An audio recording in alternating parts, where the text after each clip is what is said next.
अल्हम्दुलिल्लाह रब्बिल आलमीन वस्सलातु वस्सलामु अला खातमुन नबिय्यीन। बादल से खेलती रही ऊंची इमारतें, बादल से खेलती रही ऊंची इमारतें, बिजली गिरी तो शहर के कच्चे मकान गिरे। जनाब चेयरमैन, मैं बोझल दिल के साथ इंतहाई अफसरदा हालात में आपसे मुखातिब हूँ। मैं वो मंजरनामा अपने सामने रख के आपसे मुखातिब हूँ जब कोरोना की वबा ने पूरी दुनिया को लपेट के रख दिया था। फजाई ज़मीनी हर किस्म की जो थी वो शटर डाउन थी, कुछ चीज़ नहीं मिल रही थी। फिर उसके साथ साथ रशिया और उसकी जंग जो है वो मुसल्लत की गई। उन हालात में उस वक्त की लीडरशिप ने पाकिस्तान को कैसे चलाया, और आज वही हालात हैं। जब जंग लगी हुई है तो आप किस अंदाज में चला रहे हैं जनाब स्पीकर।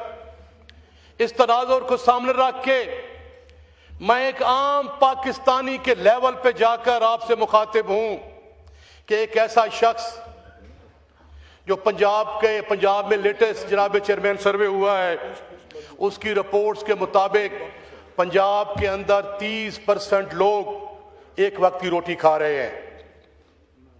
मैं चैलेंज करके कह रहा हूं, पंजाब के अंदर जो हालिया सर्वे हुआ है उसके तहत पंजाब के अंदर 30% लोग एक वक्त का खाना खा रहे हैं जो 3 वक्त का खाना खाते हैं। वर्ल्ड बैंक की रिपोर्ट के मुताबिक आपके 44% लोग खत्ते गुरबा से नीचे जिंदगी गुजार रहे हैं। सर, आपकी इसी हुकूमत ने पिछले बजट में जो स्टेटिस्टिक दिए थे उनके मुताबिक कि पाकिस्तानियों की बाइंग कैपेसिटी जो है वो 52% कम हो गई है। इन हालात को सर सामने रख के, जब पिछले इनकी गलत पॉलिसियों की वजह से, और वो भी मैं उनको कोट कर रहा हूं जिनमें पाकिस्तान में उनका बड़ा नाम है सर, डॉक्टर पाशा जो वजीर खजाना रहे हैं, पीएम अलायंस का तल्ला के उनके मुताबिक कि इनकी गलत पॉलिसियों की वजह से पंजाब पाकिस्तान की ज़राअत को 1000 अरब रुपए का नुकसान हुआ है। और पिछले दिनों सर मैं सुन रहा था जो चैंबर ऑफ कॉमर्स के प्रेसिडेंट हैं, उसने कहा है कि इनकी पॉलिसीज की वजह से एनर्जी की कॉस्ट इतनी ज्यादा है कि हमारी जो आधी मिलें हैं वो बंद हो गई हैं। ज़राअत का बट्ठा बैठ गया। आपकी जो एक्सपोर्ट करती है काटन, वो आपकी आधी बंद हो गई।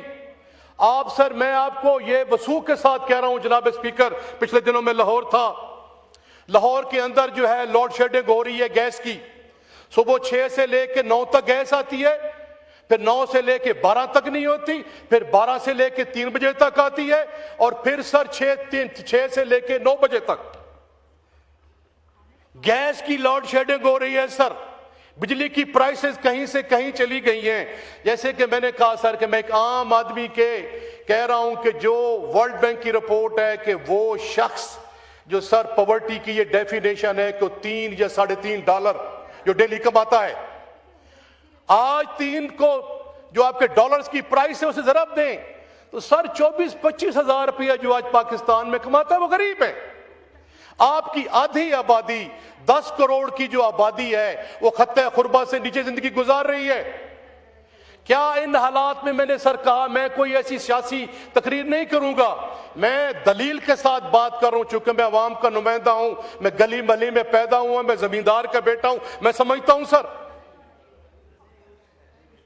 कि इन हालात में जब यही हालात थे पाकिस्तान तहरीक इंसाफ की हुकूमत इमरान खान के दौर में, जब आपका पेट्रोलियम की प्राइसेस जब 120 अरब डॉलर पे गई तो वो 150 रुपए का तेल बेच रहा था, और जब 110 रुपए पे भी नहीं गई तो आप महंगा तेल कैसे बेच रहे हैं। और सर मैं हैरान परेशान हूं, इनको ये भी समझ नहीं, ओ भाई आपने पेट्रोल की लेवी कम करनी है या डीजल की लेवी कम करनी है। ये जैसा कि मेरे भाई ख्वाजा साहब ने कहा कि सर डीजल से आपकी पाकिस्तान की जो ज़राअत है वो चलती है, डीजल से जो आपकी लॉजिस्टिक्स है वो चलती हैं।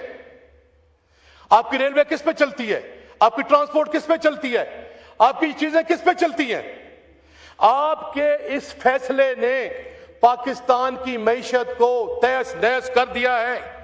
आपके इस फैसले ने, यह कैसी मुआशी पॉलिसी है जनाब स्पीकर, जो अवाम को कुचल रही है। टैक्स भी अवाम दे और जो टैक्स, जो महंगाई की, जो महंगाई भी वही बर्दाश्त करें। अब मैं सर कंपैरिजन करना चाहता हूं कि ये जो टैक्सेस लगाए गए पेट्रोलियम पे सर, पेट्रोलियम की एक प्राइस होती है सर, फिर उस पर टैक्सेस लगते हैं। इस वक्त पाकिस्तान के अंदर पेट्रोलियम लेवी जो है वो लगाई गई है तकरीबन 84 से 85 रुपए फी लीटर पेट्रोल पे, डीजल पे 75 से लेके 76 रुपए फी लीटर। इसी तरह सर क्लाइमेट सप्लाई लेवी जो है वो लगाई गई है तकरीबन 2 रुपए 50 पैसे फी लीटर। सर इस तरह कस्टम ड्यूटी होती है, फिर कस्टम ड्यूटी उन्होंने लगाई है पेट्रोल पे तकरीबन 13 से लेके 14 रुपए फी लीटर और डीजल पे तकरीबन 15 से लेके 16 रुपए फी लीटर। इस तरह सर जीएसटी होता है जी। दीगर चार्जेस सर जो डायरेक्ट टैक्सेस की शक्ल में नहीं होते लेकिन इनडायरेक्ट टैक्स की शक्ल में है, जिसमें डीलर का कमीशन है सर 8 रुपए 64 पैसे फी लीटर, ऑयल कंपनी मार्जिन है 7 रुपए 87 पैसे फी लीटर, फ्रेट या ट्रांसपोर्ट चार्जेस हैं 6 रुपए 6.80 रुपए फी लीटर सर। इसी तरह अगर मैं आपको मजमूई टैक्सेस की बात करूं, जो पेट्रोलियम पे इस वक्त 100 रुपए से 125 रुपए टैक्स लिया जा रहा है और मैं दलील के साथ बात कर रहा हूं, अवाम का मुंतखब नुमाइंदा हूं सर और पार्लिमान में गुफ्तगू कर रहा हूं। दूसरा सर, डीजल पे जो कुल टैक्सेस मिलाएं प्लस ड्यूटीज, वो 95 रुपए से लेकर 117 रुपए जो है वो कलेक्ट किए जा रहे हैं। तो इसका मतलब ये हुआ सर कि पेट्रोलियम पे 39% का जो हिस्सा है वो टैक्सेस वसूल किए जा रहे हैं। 60 रुपए उसकी प्राइसेस है और 40 रुपया टैक्स में लिया जा रहा है। इस तरह डीजल पे सर तकरीबन 34% लिया जा रहा है। जनाब स्पीकर, मैं सर कर रहा हूं, वाइंड अप कर रहा हूं, मैं तजावीज भी दूंगा सर। मुझे कहने में फख्र महसूस हो रहा है कि मोहम्मद खान जुनेजो जो अवामी वजीर आजम था, उसने कहा था कि 1300 सीसी की गाड़ियां चलाए। आज जर्नैलों की गाड़ियां 1300 सीसी की कर दे, आज वुज़रा की गाड़ियां 1300 सीसी की कर दे, आज मैं समझता हूं ब्यूरोक्रेट की गाड़ियां 1300 सीसी की कर दे। कैसे टैक्स खत्म नहीं होता? ये बड़े लोग सर अपना टैक्स जो है वो जेब से गुजारना ही नहीं चाहते। मैं तजवीज दे रहा हूं, नंबर 1, ऐसी हवा में बात नहीं कर रहा। अगर आपका दुश्मन इंडिया अगर वो रशिया से तेल ले सकता है तो आप क्यों नहीं ले सकते? आप ईरान से क्यों नहीं ले सकते सर? आप सर, मैं समझता हूं कि इनको फौरी तौर पे जो इमरान खान के दौर में एहसास कार्ड जारी था उसको जारी करें, जो 15,000 से 20,000 मिलता था, और जो इंसाफ हेल्थ कार्ड है उस पे वो उनको दें सर। दूसरा सर, मैं ये जो इन्होंने सर, ये अभी तक तो खान का दौर भी IMF के अंडर था, इनका दौर भी IMF के अंडर है। जून में मैंने जहाँ सुना है सर, मैं कोई इकोनॉमिस्ट नहीं हूं लेकिन सियासी वर्कर हूं, आप जैसे लोगों में बैठ के सुनता हूं कि जून में सर ये जा रहे हैं। शुक्रिया। जिस पाकिस्तान चले माइक खोले, पॉइंट दे रहा हूं, जब पाकिस्तान जो है 77,000 अरब रुपए का मकरूज हो गया है, जैसा कि ख्वाजा साहब ने बात की है सर, अल्लाह करे या अल्लाह कि ये जंग खत्म हो। ये आलम इस्लाम को उसने तबाह बर्बाद कर दिया है।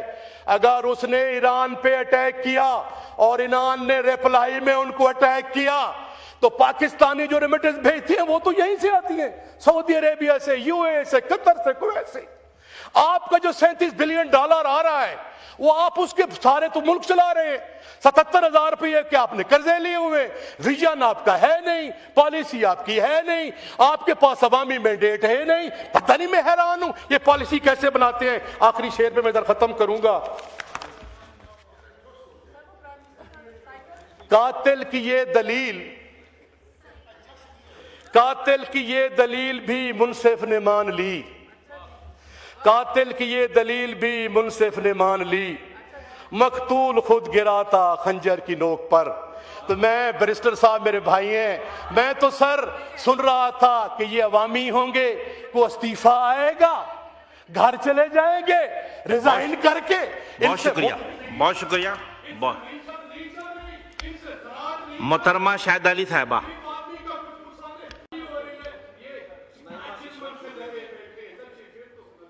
अच्छा चले जी, इनका माइक खोलें शेर साहब। सर मैंने तो समझा कि ये ज़राअत तबाह, मईशत तबाह, गरीब तबाह, आपकी अदालतों का जो हाल है, आप दी वास्ट में जा रहे हैं, ह्यूमन राइट्स में, आप डेमोक्रेसी में जा रहे हैं, वो डी वास्ट में। सर वो क्या, मैंने तो देखा सर कि ये रिजाइन करके। सर लोग मस्ती साहब, थैंक यू।